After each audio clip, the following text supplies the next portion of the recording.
कहानी की शुरुआत में हम मॉरिस नाम के एक शातिर चोर को देखते हैं जिसे बैंक से चोरी के केस में पुलिस ने पकड़कर उम्र भर की कैद के लिए दुनिया की सबसे सिक्योर जेल एल्काट्राज में कैद करने के लिए ले जा रहे होते हैं। एल्काट्राज एक ऐसी जेल है जिसे समंदर के बीच एक छोटे से आइलैंड पर बनाया गया है, यानी अगर कोई कैदी जेल तोड़कर बाहर भी आता है तब भी वो भाग नहीं सकता क्योंकि आगे उसका रास्ता पानी रोक लेता है। इसीलिए इस जेल को दुनिया का सबसे सिक्योर जेल का दर्जा हासिल था। यहाँ सिर्फ दुनिया के टॉप क्रिमिनल्स को रखा जाता, लेकिन जल्द ही इस जेल का रुतबा मिट्टी में मिलने वाला था क्योंकि अब इस जेल में एंट्री हो चुकी थी फ्रैंक मॉरिस नाम के एक शातिर चोर की, जो पहले भी कई बार जेल तोड़कर भाग चुका है। लेकिन इस बार मॉरिस थोड़ा घबरा गया क्योंकि ये जेल बहुत ही ज्यादा सिक्योर थी। मगर मॉरिस को यहाँ अपनी पूरी जिंदगी बिल्कुल भी नहीं बितानी थी। वो जल्द से जल्द इस जेल से भागना चाहता था। जेल में एंटर होते ही मॉरिस भाग जाने का सोचने लगा। मॉरिस को सर से पांव तक फुल चेकिंग करके उसे एक सेल में लॉक किया जाता है। एक गार्ड आकर मॉरिस से कहता है वेलकम टू एल्काट्राज, और यहाँ से होती है असली कहानी शुरू। तभी अचानक एक बेल बजती है और सभी सेल के गेट्स ऑटोमेटिकली खुल जाते हैं। अफसर कैदियों को बाहर बुलाते हैं। इस जेल का डिसिप्लिन भी बहुत सख्त है। कैदियों को साफ सफाई और अपने टाइम पर सेल में जाने के रूल्स को फॉलो करना होता है। सब एक जैसा यूनिफॉर्म पहनकर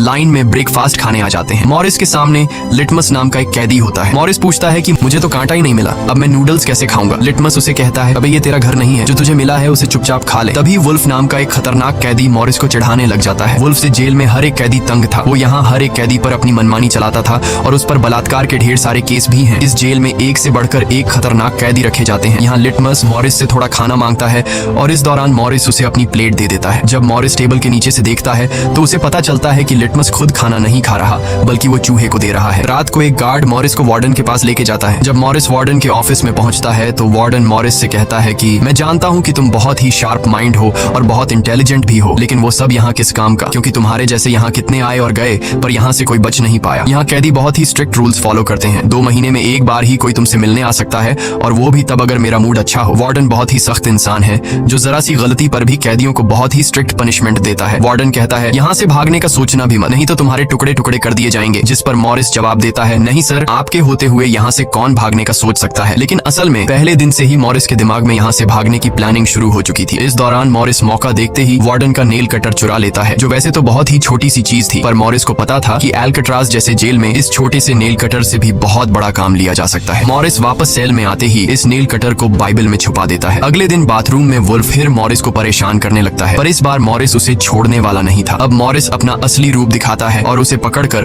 उसकी खूब धुलाई करता है। वुल्फ को पीटने के बाद अब मॉरिस का पूरे जेल में एक अलग रुतबा बन गया। हर कोई मॉरिस से डरने लगा। इसके बाद मॉरिस को लाइब्रेरी में काम दिया जाता है। वहाँ इंग्लिश नाम के एक आदमी से उसकी मुलाकात हो जाती है। वो इस जेल का सीनियर कैदी है। इंग्लिश को भी 2 आदमियों के कत्ल की वजह से उम्र भर की कैद सुनाई गई थी। उसने इस जेल में अपनी आधी जिंदगी गुजार दी थी। वो इस जेल के चप्पे चप्पे से वाकिफ है। उसे जेल की हर बात की खबर रहती है। उसे यह भी पता होता है कि आज सुबह मॉरिस और वुल्फ की लड़ाई हुई थी। वो मॉरिस को कुछ किताबें देता है जिन्हें मॉरिस को हर एक कैदी के सेल में पहुंचाना होता है। अगले सीन में खुले जगह को दिखाते हैं जहाँ कैदी कोई न कोई गेम खेल रहे होते हैं। तभी वो डॉक नाम का एक आर्टिस्ट से मिलता है जो खुद की पेंटिंग बना रहा होता है। डॉक एकदम सीधा साधा और डिसेंट इंसान है जो कई सालों से यहाँ सजा काट रहा है। उसे पेंटिंग करने का बहुत ही शौक था और अपना ज्यादातर वक्त वो पेंटिंग में ही लगाता। डॉक का कहना था कि एल्काट्राज जैसी जेल में कोई भी पागल हो सकता है, पर उसकी पेंटिंग की वजह से अब तक उसका दिमाग नॉर्मली चल रहा है। मॉरिस डॉक से पूछता है कि इस पेंटिंग में ये फूल क्यों बना के रखा हुआ है, तुम्हारी शर्ट में ऐसा तो कुछ नहीं। डॉक कहता है कि यह मेरी खुशी है जो सिर्फ पेंटिंग में है, मेरे मन में नहीं। उसके बाद मॉरिस जब अपने दाएं तरफ देखता है तो उसे ऊपर इंग्लिश दिखाई देता है। मॉरिस इंग्लिश की तरफ जाता है। जब मॉरिस उसके करीब जाता है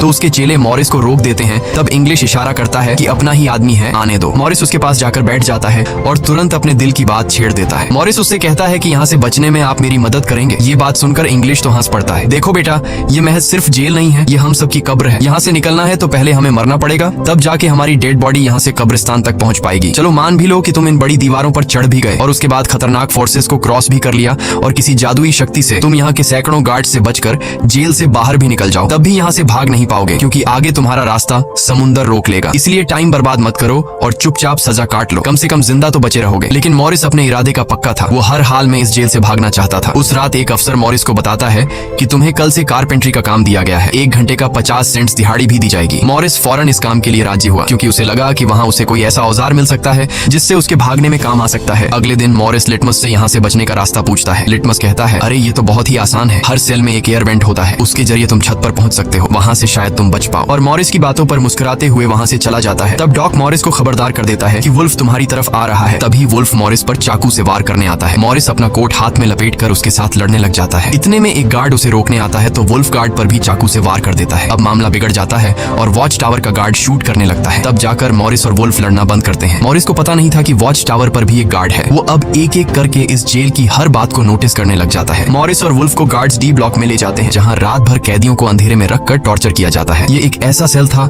जहाँ कोई भी कैदी नहीं जाना चाहता था। जाने से पहले वुल्फ मॉरिस को धमकाता है कि बेटा तेरी मौत तो मेरे हाथों होगी। उस रात मॉरिस को तरह तरह के टॉर्चर्स सहने पड़ जाते हैं, जिससे उसकी हालत काफी खराब हो जाती है। 2 हफ्ते तक इस अंधेरे वाले सेल में रहने के बाद उसे वापस उसके सेल में लेके आते हैं, जहाँ लिटमस अपने पालतू चूहे से मॉरिस को एक नोट भेजता है जिसमें लिखा होता है वेलकम बैक मॉरिस। एक दिन चार्ली नाम का एक नया कैदी आता है जिसे मॉरिस के पास वाले सेल में रखा जाता है। मॉरिस और चार्ली में जल्दी दोस्ती हो जाती है। मॉरिस फिर उसे अपने दूसरे दोस्तों से भी मिलवाता है। उसी समय वार्डन बिना किसी को बताए हर एक कैदी के सेल को चेक करता है। जब वो डॉग के सेल में जाता है तो डॉग के सेल में उसके बनाए हुए कई पेंटिंग्स होते हैं। वार्डन हैरान रह जाता है कि दिन ब दिन उसकी पेंटिंग तो बढ़ती जा रही है। डॉग ने वार्डन की पेंटिंग भी बना के रखी होती है। उसे देखकर वार्डन मुस्कुराने लग जाता है, लेकिन पता नहीं क्यों अगले दिन वार्डन डॉग के सेल में बनाई गई सभी पेंटिंग्स को बाहर फेंकने का गार्ड्स को ऑर्डर देता है। वार्डन के इस फैसले ने डॉग को अंदर से पूरी तरह तोड़ दिया, क्योंकि डॉग सिर्फ अपनी पेंटिंग के ही सहारे जिंदा था। वह अपने हर एक बनाए हुए पेंटिंग से बहुत प्यार करता था, क्योंकि यहाँ उसकी सिर्फ एक ही खुशी थी और वो भी उस बेचारे से छीन ली गई।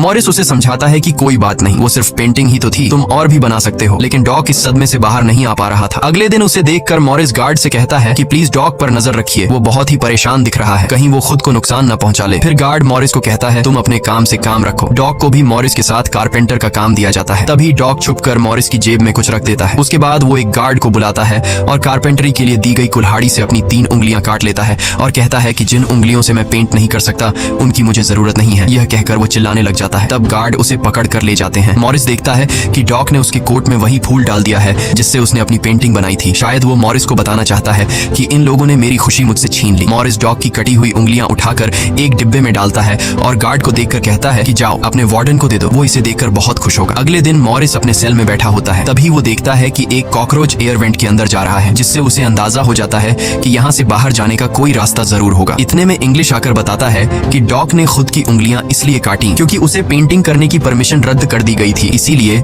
उसने तंग होकर अपनी उंगलियां काट ली। यह जानकर मॉरिस को बहुत गुस्सा आता है। अगले दिन डाइनिंग हॉल में वार्डन मॉरिस से पूछता है कि तुम इस डॉग को इतना सपोर्ट क्यों कर रहे हो। वह कहता है ऐसा कुछ नहीं है। ये कहकर मॉरिस वापस टेबल पर जाकर बैठ जाता है। वहाँ उसकी मुलाकात 2 भाइयों जॉन और क्लैरेंस से होती है, पर मॉरिस उनसे ऐसे बात करता है जैसे वह उन्हें पहले से जानता हो। जॉन और क्लैरेंस दरअसल ये दोनों किसी और जेल में मॉरिस के गैंग में थे। जॉन को अब जेल से भागने का काम आसान लगने लगा, क्योंकि ये दोनों भाई मॉरिस की तरह शार्प माइंड थे और अब ये तीनों जेल से भागने की प्लानिंग करने लगे। दोपहर को चार्ली की गर्लफ्रेंड उससे मिलने आती है। दूसरी तरफ इंग्लिश की बेटी उससे मिलने आई होती है। इंग्लिश अपनी बेटी को देखते ही उसकी आंखों में आंसू आ जाते हैं, क्योंकि उसकी बेटी उसकी गैर मौजूदगी में काफी बड़ी हो चुकी थी और इंग्लिश को अपनी बेटी का बचपन न देख पाने का बहुत अफसोस था। दूसरी तरफ चार्ली को उसकी वाइफ बताती है कि तुम्हारी माँ बहुत बीमार है और डॉक्टर कहते हैं कि वह 1-2 महीनों से ज्यादा नहीं बच पाएंगी। ये बात सुनकर अब चार्ली भी अल्कट्राज से भागने का सोचने लगता है और इतने में गार्ड आकर कहता है कि बात करने का समय खत्म हो चुका है। अब चार्ली बहुत परेशान होता है। वह उस रात मॉरिस से कहता है कि अगर तुम यहाँ से भागने का प्लान बनाओ तो मुझे भी शामिल कर लेना। अगले दिन मॉरिस, चार्ली, जॉन और क्लैरेंस की मीटिंग होती है। तब मॉरिस उन्हें बताता है कि हर सेल का एयर वेंट ऊपर छत पर खुलता है और दूसरी बात ये कि ये जगह खारे पानी से भरे समुद्र के बीच है, जिसकी वजह से दीवारें कमजोर हो गई हैं। मेरे पास एक नेल कटर है और मैंने खुदाई पहले से शुरू भी कर दी है। अगर मैं थोड़ा थोड़ा करके खोदूं और एक छोटा सा टनल बनाकर छत पर पहुंच जाऊं तो इस जगह की जांच करने के बाद पता चल जाएगा कि यहाँ से कैसे भागा जा सकता है। जॉन पूछता है कि रात को अगर गार्ड्स को पता चल गया कि तुम अपने सेल में नहीं हो तो उन्हें शक नहीं होगा क्या। तभी क्लैरेंस बताता है कि इस मसले का हल मेरे पास है। वो कहता है कि यहाँ मेरे पहचान का एक बार्बर है जो कैदियों के बाल काटता है। वह हमें बाल सप्लाई कर सकता है और उसे यूज करके हम एक डमी हेड बनाकर उसे बेड पर लिटा देंगे, जिसके बाद अगर हम दीवार की सुरंग से निकलकर ऊपर छत पर भी होंगे तब गार्ड्स को शक नहीं होगा, क्योंकि हमारे सेल के बेड पर नकली सिर रखे होंगे। पर बात अभी भी वहीं अटकी हुई थी कि जेल से तो निकल जाएंगे लेकिन समुद्र का पानी कैसे पार करेंगे। मॉरिस जॉन से कहता है देखो, इसमें मुझे तुम्हारी मदद की जरूरत पड़ेगी। तुम तो क्लोजिंग डिपार्टमेंट में काम करते हो, वहाँ तुम्हें उन पुलिस अफसरों के लिए बनाए गए रेनकोट्स मिल जाएंगे, तो तुम कुछ रेनकोट्स चुरा कर मुझे दे देना। हम उससे एक ट्यूब बोट और लाइफ जैकेट बनाकर समुद्र को पार कर सकते हैं। यहाँ चार्ली कहता है भाई मुझे भी कोई काम दो, मैं भी तुम लोगों की मदद करना चाहता हूँ। मॉरिस चार्ली से कहता है कि जब मैं वेंटिलेशन की जाली खोदूं तो तुम पहरा देना ताकि कोई गार्ड हमें देख न ले, और जब तुम खोदोगे तब मैं पहरा दूंगा। मॉरिस का प्लान सभी को पसंद आता है और उसी रात में काम शुरू कर देते हैं, लेकिन दीवार खोदने के लिए नेल कटर बहुत छोटा था, जिसे चलाने में मॉरिस को बहुत जोर लगाना पड़ता और मॉरिस को दीवार खोदने में काफी मुश्किल हो रही थी। उसके हाथ में कहीं छोटे भी आई, लेकिन वो धीरे धीरे उस होल को खोदने लगता है। अगले दिन वो खाने के टेबल पर अपने दोस्तों से कहता है कि मुझे खुदाई के लिए एक बड़े औजार की जरूरत है, नेल कटर से दीवार खुरेदना बहुत मुश्किल हो रहा है। तभी मॉरिस ने अपने हाथ में चम्मच को देखते हुए उसके दिमाग में एक आइडिया आया। वो जानबूझकर चम्मच को अपने जूते पर घिसकर उसे गंदा कर देता है। उसके बाद मॉरिस ने गार्ड को बुलाया और कहा कि ये चम्मच गंदा है, मुझे दूसरा चम्मच दो। बाकी लोगों ने भी गार्ड से उनका चम्मच बदलने की रिक्वेस्ट की। गार्ड को इसमें कोई गड़बड़ नहीं लगी और उसने फौरन चम्मच बदलने की इजाजत दे दी, जिसके बाद वह सीधा टेबल की तरफ बढ़ता है, जहाँ एक और सिक्योरिटी गार्ड सीट पर बैठा होता है। पर जैसे ही वह टेबल पर रखे हुए चम्मच बदलने लगता है तो जॉन ने वहाँ मौजूद गार्ड को बातों में उलझा लिया, जिसका फायदा उठाते हुए मॉरिस ने एक के बजाय 2 चम्मच उठा लिए और एक को जेब में छुपाकर रख दिया। जिसके बाद वह सीधा अपने सेल में चला जाता है। रात को इंग्लिश उसे बुक देने आता है तो मॉरिस पूछता है कि क्या यहाँ पर वेल्डिंग करने वाला कोई इक्विपमेंट मिलेगा। इंग्लिश समझ जाता है कि मॉरिस के सिर पर अब भी जेल से भाग निकलने का भूत सवार है। वह कहता है कि मैं तुम्हें पहले भी बता चुका हूँ कि तुम्हारी कोशिश बेकार हो जाएगी, क्योंकि तुम पकड़े जाओगे और शायद अपनी जान भी गंवा दोगे। इतने सालों में मुझे कभी भागने का ख्याल नहीं आया, क्योंकि मैं जानता हूँ ये इम्पॉसिबल है, लेकिन तुम जिद्दी हो तो मैं क्या कर सकता हूँ, करो कोशिश। लेकिन मॉरिस को उसकी वार्निंग का कोई फर्क नहीं पड़ता। वह अगले दिन लिटमस से माचिस मांगता है और कहता है कि अगर आप मेरी मदद करेंगे तो मैं आपके चूहे को अपने हिस्से का खाना हर रोज दूंगा। लिटमस खुश होकर ये डील मान जाता है, क्योंकि लिटमस को चूहा बहुत पसंद था। उसी रात लिटमस मॉरिस को अपने माचिस पास कराता है। मॉरिस नेल कटर के एक हैंडल को निकालता है, जिससे वह एक छोटा सा बेलचा बनाने जा रहा होता है। फिर वह चम्मच को तोड़कर नेल कटर की हैंडल से जोड़ लेता है। फिर माचिस चलाकर दोनों को अच्छी तरह से वेल्ड करके एक नुकीला औजार तैयार कर लेता है। बस फिर क्या था, वो वेंट के चारों ओर खुदाई शुरू करता है। चार्ली पहरा देता है। अगर कोई गार्ड उस तरफ आया तो वह तुरंत सीटी मारकर मॉरिस को सिग्नल देगा, पर पहरा देते देते चार्ली की आंख लग जाती है और तभी वहां पर एक गार्ड आता है। पर खुशकिस्मती से एन वक्त पर इंग्लिश ने बीच में आकर उस गार्ड का ध्यान भटकाया और दूसरी तरफ इंग्लिश की बातचीत सुनते हुए चार्ली की भी आंख खुल गई, लेकिन टेंशन में वह सीटी भी नहीं मार पाता। जिसके बाद वह कोई चीज गिरा देता है तो मॉरिस उसका इशारा समझकर वेंट को कवर करके बेड पर लेट जाता है। गार्ड पूछता है कि यहाँ कुछ जलने की स्मेल आ रही है। मॉरिस कहता है, सर आपके रहते मजाल है कि कोई स्मोक करेगा, मुझे तो कोई बू नहीं आ रही है। उस गार्ड को भी ठंडक पहुंचती कि चलो कोई तो मेरी कदर करता है। उसके जाते ही मॉरिस वेंट के चारों ओर कंक्रीट निकाल देता है, लेकिन वो देखता है कि वेंटिलेशन जाली के साथ पेच भी घुसे गए हैं, जिसे काटने के लिए कोई शार्प औजार लगेगा। इस दौरान मॉरिस को जब भी बाहर जाने का मौका मिलता तब वह ग्रिल से निकली हुई सीमेंट को चुपचाप बाहर गिरा देता। अगले दिन कारपेंटर का काम करते हुए वह एक मेटल उठा लेता है जो चाकू की तरह शार्प है, लेकिन चार्ली उसे कहता है कि मेटल डिटेक्टर से बचकर तुम्हें इसे बाहर कैसे लेके जाओगे। मॉरिस बहुत ही कॉन्फिडेंस से कहता है कि वो सब मैं देख लूंगा। जब मॉरिस बाहर जाता है तो दरवाजे पर मेटल डिटेक्टर बजने लगता है। दरअसल मॉरिस मेटल को हाथ में उठा लाया था। गार्ड पूछता है कि ये क्यों लेके जा रहे हो। मॉरिस कहता है, सर वो मैंने सोचा कि कपड़े टांगने के लिए इसे यूज करूंगा। गार्ड कहता है, ज्यादा होशियार मत बनो और वो मुझे दे दो। ये कहकर गार्ड वो मेटल उससे ले लेता है और मॉरिस को पूरी तरह चेक करके जाने देता है, लेकिन अपना हीरो तो हीरो है। दरअसल उसने 2 मेटल चुराए थे, एक हाथ में लाया था और दूसरा शूज में छुपा के रखा हुआ था। उस शार्प मेटल से वह ग्रिल को काट लेता है। अब बारी आती है गार्ड्स को चकमा देने के लिए नकली सिर बनाने का, जिसके लिए ये चारों अपनी जिम्मेदारी का काम करते हैं। चार्ली गार्ड से थोड़ा पेंट मंगवाता है। वो गार्ड से कहता है कि मुझे आर्ट बनाने का शौक है। गार्ड भी इनकार नहीं करता और पेंट उसको ला कर दे देता है। मॉरिस उस होल से निकाले गए कंक्रीट को पीसकर एक पाउडर बनाता है। जॉन नाई की दुकान से बाल इकट्ठा करके लाता है और क्लैरेंस लाइब्रेरी से पुरानी किताबें इकट्ठा कर लेता है। सारा सामान इकट्ठा होने के बाद मॉरिस पानी और पुराने मैगजीन का इस्तेमाल करके एक डमी सिर बनाने लगता है, जिसके ऊपर पेंट और नकली बाल लगाकर बिल्कुल रियल दिखने वाला एक नकली सिर तैयार कर लेता है। साथ ही साथ मॉरिस ने अपने प्लान को और मजबूत करने के लिए नकली कार्डबोर्ड बनाए, जिससे कोई शक नहीं कर पाएगा कि सामने की दीवार में किसी ने सुरंग बनाई है। एक रात मॉरिस ने अकेले ही ऊपर जाने का फैसला किया, जिसके लिए उसने अपनी बनाई गई नकली खोपड़ी को बेड पर रखा और उसे गर्दन तक कंबल से ढक लिया। जिसके बाद वह नकली कार्डबोर्ड लेकर सुरंग से बाहर निकल आता है। वहां मॉरिस पाइप्स को पकड़कर धीरे धीरे ऊपर छत पर चढ़ जाता है। दूसरी तरफ चार्ली बाहर पहरा दे रहा होता है। छत पर पहुंचने के बाद मॉरिस देखता है कि वहां ऊपर एक लोहे का ग्रिल है, जिस तक वह कूद कर भी नहीं पहुंच पाता। इसी बीच एक गार्ड आता है और चार्ली से पूछता है कि इतनी देर रात तक तुम पेंट क्यों कर रहे हो और तुम्हारा दोस्त मॉरिस आज इतनी जल्दी क्यों सो गया। चार्ली कहता है कि जी सर, आज मॉरिस कारपेंट्री का काम करते हुए थक गया था, इसलिए वह जल्दी सो गया। तभी अचानक गार्ड के हाथ से उसकी लाठी नीचे गिर जाती है। उसे उठाते हुए वो देखता है कि मॉरिस के बाल बहुत अजीब दिख रहे हैं। अब चार्ली डर के मारे कांपने लगता है कि आज तो काम से गए। गार्ड मॉरिस के सेल के अंदर हाथ घुसाकर उसके बाल टच करता है तो मॉरिस पूछता है, क्या हुआ सर, मेरे बाल इतने खूबसूरत हैं क्या। लकीली एन वक्त पर मॉरिस नीचे आकर वहां लेट गया था। अगले दिन मॉरिस अपने साथियों को बताता है कि छत पर एक रास्ता है, लेकिन उसे एक ग्रिल से बांध के रखा हुआ है और वह ग्रिल बहुत ऊंचाई पर है। मुझे एक और साथी की मदद चाहिए। तब जॉन कहता है कि मैंने अपना वेंट पूरी तरह खोद दिया है, आज रात मैं भी वहां पहुंच जाऊंगा, दोनों मिलकर ग्रिल को खोलेंगे। उसी रात मॉरिस और जॉन अपने वेंट्स के जरिए छत पर पहुंच जाते हैं। जॉन मॉरिस को उठाता है और मॉरिस ग्रिल को पकड़ लेता है। जॉन देखता है कि यह लोहे का ग्रिल बहुत ही मजबूत है और उसे पूरी तरह से वेल्ड किया गया है। उसे निकालने का एक ही रास्ता है और वह है इसे ड्रिल मशीन से काटना। अगले दिन म्यूजिक क्लास में सभी अपनी अपनी मर्जी का इंस्ट्रूमेंट बजा रहे होते हैं। तभी मॉरिस की नजर वहां रखे एक छोटे छोटे से पंखे पर पड़ती है, जिसे देखकर मॉरिस को लगता है कि वह इस पर काम करके एक ड्रिल मशीन बना सकता है, जिसके लिए वह चार्ली से कहता है कि तुम किसी तरह करके इस पंखे को यहाँ से छुपा लो। चार्ली बड़ी आसानी से इस छोटे से पंखे को अपने इंस्ट्रूमेंट बॉक्स में छुपाकर रख देता है। जब चार्ली बाहर आता है तो गार्ड्स उसके इंस्ट्रूमेंट बॉक्स को चेक भी करते हैं, लेकिन उन्हें पंखा नहीं नजर आता और चार्ली को जाने दिया जाता है। वह पंखा जैसे ही मॉरिस के हाथ लगता है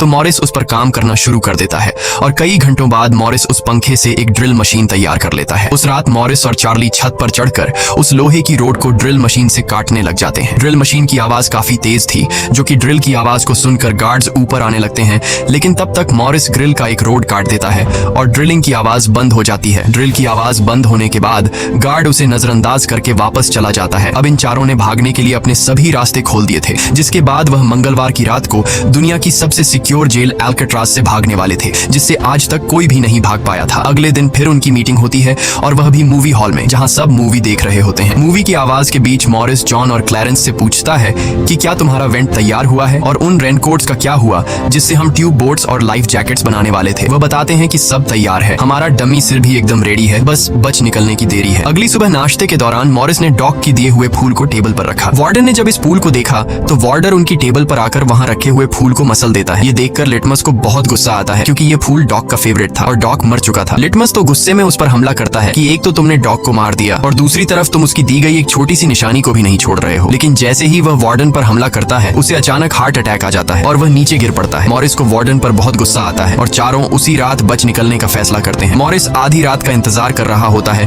ताकि गार्ड्स का पहरा जरा कमजोर हो जाए तो हम आसानी से बच निकल पाएंगे। तभी मॉरिस के सेल में इंग्लिश उसे कुछ बुक्स देता है, तो मॉरिस कहता है कि आखिरी बार तुमसे हाथ मिलाना चाहता हूँ। इंग्लिश समझ जाता है कि मॉरिस ने यहाँ से बचने का पक्का प्लान बना लिया है। वह चुपचाप यहाँ से चला जाता है, लेकिन फिर जो होता है वह मॉरिस ने बिल्कुल भी नहीं सोचा था। वार्डन अचानक उसके सेल को चेक करने आता है, जैसे वार्डन को किसी ने उसके प्लान के बारे में बता दिया हो। मॉरिस बहुत ज्यादा घबरा जाता है, क्योंकि इतने महीनों की मेहनत के बाद उसकी मेहनत पर पानी फिरने वाला था। वार्डन ने मॉरिस के सेल के हर एक कोने को चेक करने का हुक्म दिया। गार्ड मॉरिस के सेल की हर एक चीज को चेक करता है, लेकिन मॉरिस कोई आम कैदी नहीं था कि उसने कोई छोटा मोटा प्लान बनाया था, बल्कि उसने एकदम साफ और परफेक्ट प्लान बनाया था, जिसे वार्डन तो क्या बल्कि वार्डन का दादा भी नहीं पकड़ सकता था। यहाँ तक कि गार्ड ने जब खास उस जगह से सूटकेस हटाया जहाँ मॉरिस ने सुरंग करके भागने का रास्ता बनाया था, तो वहां भी मॉरिस नहीं पकड़ा गया, क्योंकि उसने पहले से ही एक नकली कार्डबोर्ड बनाकर दीवार में बिल्कुल बारीकी से फिट कर लिया था। जब वहां कुछ नहीं मिलता तो वार्डन और गार्ड चले जाते हैं, लेकिन गार्ड बताता है कि मॉरिस और चार्ली रात भर बातें करते रहते हैं, मुझे तो दाल में कुछ काला लग रहा है। वार्डन कहता है ठीक है, कल तुम मॉरिस का सेल चेंज कर दो, जिससे वो दोनों न साथ रहेंगे और न ही बात कर पाएंगे। अगले दिन ब्रेकफास्ट के टाइम पर वुल्फ मॉरिस को फिर धमकाता है और मॉरिस से कहता है कि आज रात तुम्हारी आखिरी रात होगी। मॉरिस अपने साथियों से कहता है कि यह गधा ठीक कह रहा है, आज रात यहाँ मेरी आखिरी रात ही होगी। लेकिन दोपहर को ही वुल्फ मॉरिस पर चाकू से वार करने जाता है, तभी इंग्लिश बीच में आकर वुल्फ को पकड़ लेता है। दरअसल इंग्लिश भी मॉरिस की मदद करना चाहता है, वह कामयाब हो या ना हो, लेकिन इंग्लिश मॉरिस के काम में मदद करना चाहता है। उस रात मॉरिस, जॉन, क्लैरेंस और चार्ली ने अपने अपने वेंट के रास्ते से निकलकर ऊपर छत पर मिलने का फैसला किया। यहाँ तो चार्ली अपने साथियों के साथ भागने के लिए राजी हो जाता है, लेकिन फिर जैसे ही वह सेल में पहुंचता है तो उसे घबराहट होने लगती है। सेल में अकेला बैठकर उसने प्लान में शामिल ना होने का फैसला किया और उसके बाकी तीन साथी अपने अपने वेंट के रास्ते से निकलकर ऊपर छत तक पहुंच जाते हैं। वह तीनों काफी देर तक चार्ली का इंतजार करते हैं, लेकिन काफी टाइम गुजरने के बाद जब उन्हें लगता है कि चार्ली नहीं आएगा तो वह चार्ली को छोड़कर निकलने का फैसला कर लेते हैं। वह तीनों अपने प्लान के मुताबिक आगे बढ़ने लगे, लेकिन इधर चार्ली की आंखों के सामने उसकी आजादी का सपना दूर होता जा रहा था। वह तीनों धीरे धीरे सर्चलाइट से छुपकर भागने लगे।